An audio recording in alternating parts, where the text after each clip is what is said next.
Coming up today, hoping to revive dialogue with North Korea over its nuclear weapons program. Senior officials from South Korea, the US and Japan will meet in Tokyo today to coordinate their policies. Looking to stem falling tourist numbers, Korean officials tell invited Chinese journalists to spread the word that the MERS outbreak is essentially over and Korea is safe to visit. Plus, ahead of a key World War II anniversary, the US State Department reaffirms that Japan's wartime sexual enslavement of women was a terrible violation of human rights and urges Tokyo to try and make amends. Stay tuned for these stories and more.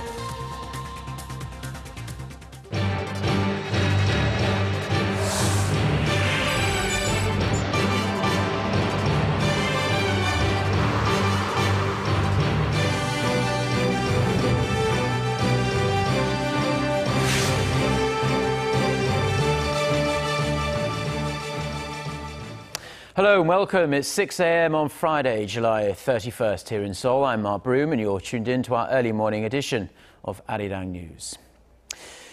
Our top story this morning, nuclear envoys from South Korea, the United States and Japan will meet in Tokyo later today to discuss North Korea's nuclear issues.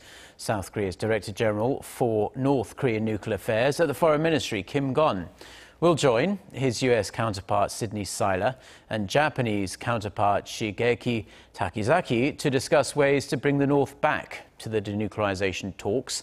The US envoy, who first visited South Korea early this week on his three-nation Asia tour, said the trilateral dialogue will center on how to apply the lessons from the recent Iran nuclear deal in bringing Pyongyang back to the negotiating table. South Korea's Defense Ministry has rejected North Korea's demand to end its joint military drills with the United States. Defense Ministry spokesman Kim Min-sak says Seoul must remain on alert against North Korean threats and added the drills can't be used as a precondition for talks between the two Koreas. On Wednesday, Pyongyang demanded Seoul and Washington end the drills as a precursor to dialogue. North Korea has often denounced the combined exercises as a rehearsal for a northward invasion. Seoul and Washington have long said the trainings are purely defensive in nature. Former South Korean First Lady Lee Hee-ho, who heads to North Korea next week on a humanitarian mission, will fly north of the border on a local budget airline. Other than providing aid to North Korean children, Lee hopes to send a message of inter-Korean cooperation and reconciliation. Connie Kim reports. When former South Korean First Lady Lee Hee-ho travels to North Korea next Wednesday for a 4-day trip, she'll be flying with South Korea's low-cost airline, Eastar Jet. It's reported that Lee, the widow of former President Kim Dae-jung, has declined the North's offer to provide transportation and has made the decision after discussions with various South Korean airline companies. Medical personnel and about 20 people from the peace center established by her late husband will also be accompanying the 93-year-old former First Lady. To ensure that the delegation's trip will be a safe and comfortable one, we are verifying that the maintenance, cabins and flight are all well equipped.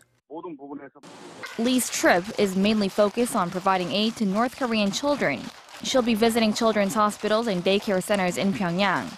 There's been speculation that Lee might be able to meet with North Korean leader Kim Jong-un, but whether such meeting is to take place remains unknown.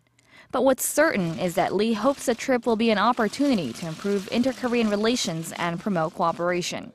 She's expected to convey the message that the two Koreas should uphold the June 15th Joint Declaration, which outlines inter-Korean reconciliation and economic cooperation that was signed by then South Korean President Kim Dae-jung and then North Korean leader Kim Jong-il.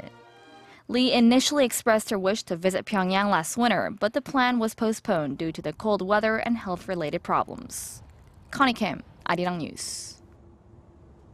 A Korean-Canadian pastor detained in North Korea has reportedly confessed to all the charges facing him. Japan's Kyodo News Agency reports that Im Hyun-soo, the head pastor at Toronto's Light Presbyterian Church, made the remarks on Thursday at a news conference in Pyongyang. Now, it should be pointed out that North Korea has a history of eliciting confessions under duress, but Im said he committed criminal acts such as using footage he filmed in North Korea as negative propaganda against the regime. Im added that he was detained by North Korean authorities on February 2nd after entering the Nason Special Economic Zone in late January. A group of Chinese journalists have been invited to Seoul to show them, and by extension the Chinese public, that it's perfectly safe to visit Korea. Tens of thousands of would-be Chinese tourists have been staying away because of the MERS outbreak. But that, of course, was recently declared effectively over. Our Kim Ji-yeon reports. Normally, during this time of year in this shopping district, Myeongdong in Seoul, it will be packed with foreign tourists from China. For many years now, they've been making up a majority of foreign tourists to Korea, but their number had nosedive by nearly 50% in the wake of the MERS outbreak to just under 350,000 last month. And data suggests that if further measures are not taken, it might not pick up anytime soon. The Korea Association of Travel Agents says demand for travel-related products by Chinese visitors during the July to August period dropped more than 80% compared to the same period last year. In response, the Tourism Ministry has sought to reassure Chinese visitors that Korea is safe to visit. To prove its point, it invited a group of reporters from Chinese media outlets to Korea as part of efforts to entice Chinese tourists back to the country.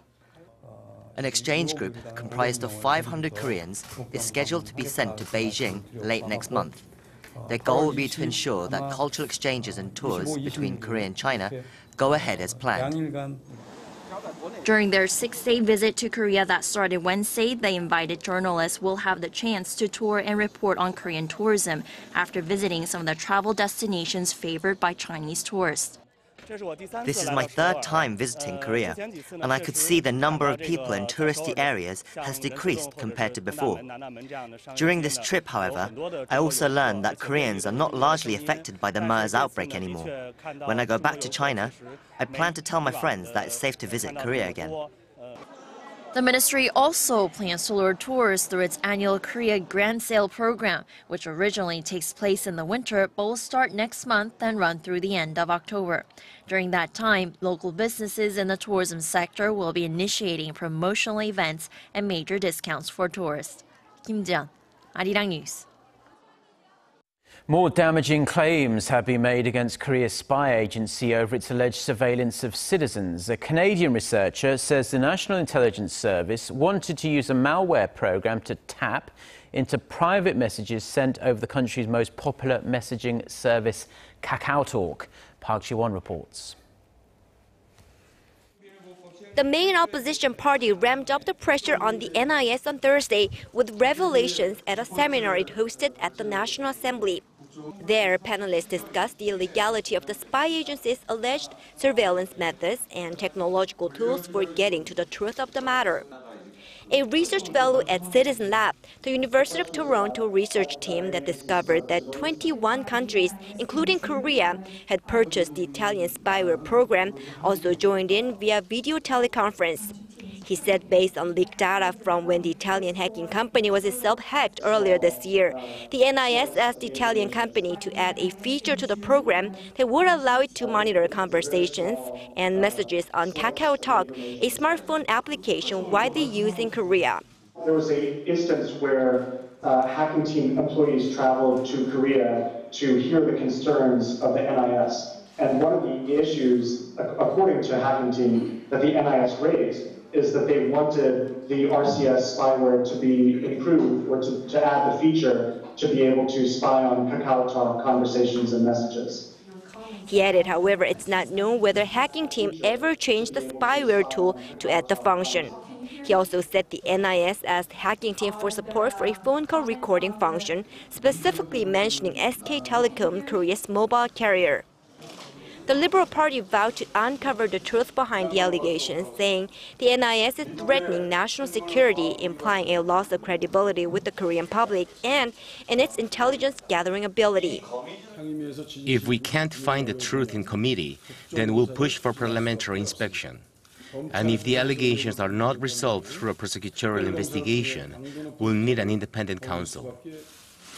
The ruling Senator Party expressed concerns that the ongoing scandal could hamper the spy agency's cyber intelligence activities against North Korea. We strongly believe that we should stop shooting ourselves in the foot when it comes to national security and destroying our own defense. The Conservative Party stressed that the current allegations are based on speculation, not facts. Park Ji-won, Arirang News.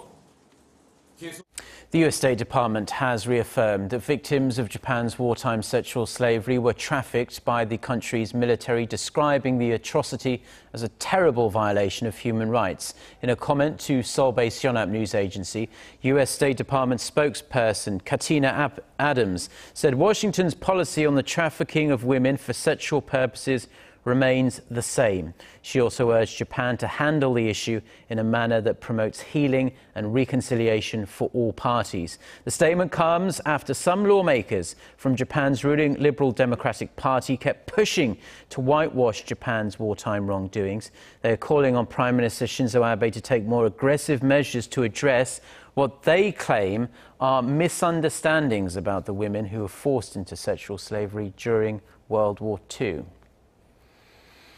The U.S. economy continues to be on the gradual recovery track, with GDP gaining 2.3% on year in the April to June period. Releasing its initial estimate on Thursday, the U.S. Commerce Department said consumer spending rose in the second quarter, a healthy sign given that personal consumption makes up the bulk of America's economic growth.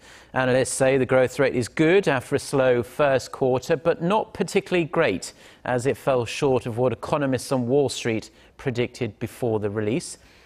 That said, many analysts agree the second quarter GDP data supports the Federal Reserve's more upbeat tone on economic conditions and suggests the economy could cope with a rate hike. Now, September has been identified as the most likely time for the Fed to raise rates from near zero for the first time in several years. Now, for some, it might be a scary thought, but according to the United Nations, the world's population will hit nearly 10 billion by the year 2050. The UN says there are currently 7.3 billion people living on our planet. We have added 1 billion people since 2003 and 2 billion since 1990. Currently, the average woman is having around 2.5 children over her lifetime, but this number varies widely around the world. A woman in Africa, for instance, has an average of over 4 children. The UN says that even assuming a continued decline in fertility in Africa, given the high starting point, the world should anticipate a doubling of Africa's population between now and 2050. The UN also says that India will surpass China as the country with the greatest population around 2020, and Nigeria is predicted to have more people than the US, also by 2050. A Korean-inspired food truck is taking over the taste buds of New Yorkers. Booming business has led to the opening of a permanent location, and the Korean-American owner plans to open at least 8 more restaurants in the Big Apple. Our Hwang Sang-hee reports. Within minutes of parking up in this office-saturated Manhattan neighborhood, a huge queue forms beside the Korea barbecue food truck. Bowl with sticky rice and spicy pork. The mobile restaurant, famous for its Korean-inspired kimchi-flecked burritos and rice bowls, has been one of the top lunch spots for New York's office workers since it opened 5 years ago. The sauce is really good. They have good chicken, like over rice. It's just really good, tasty. They're only in the area like once a week, so I come here every Monday. The hip tiger-striped food truck attracts many first-timers as well. I was just visiting with my daughter, and so I just checked out all the trucks, and this seemed to be more appetizing. Korea has 2 of these trucks rolling on Manhattan every weekday during lunch hour, and each four-wheeler sees about 250 customers per day. Success on the road led to the opening of a permanent location 8 months ago. Eddie Song, the man behind the booming business, says taking his college friends to Korean restaurants led to the launch of Korea Barbecue. And it was funny how the reason why they didn't love Korean food is because they haven't tried it. So at that point, it was just proof. Song attributes Korea Barbecue's success to the deliciousness of the food that also caters to the taste buds of New Yorkers. I think we are able to connect with New Yorkers and in general Americans and in general non-Koreans as a whole.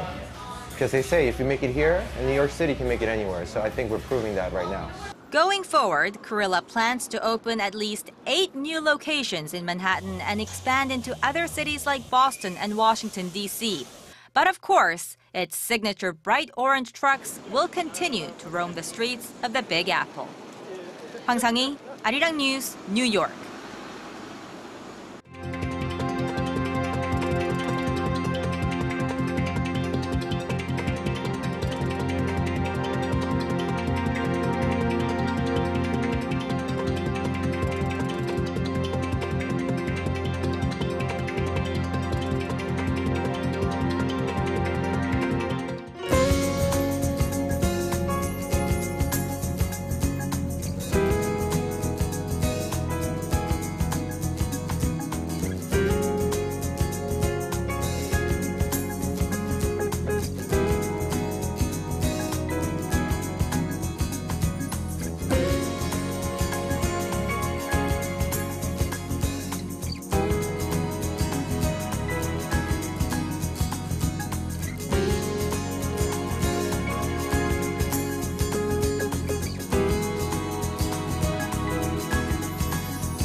Well, that's all we have for now. I'm Mark Broome. Have a wonderful weekend, and thank you as always for watching, and we do hope to see you at the same time on Monday. Until then, goodbye.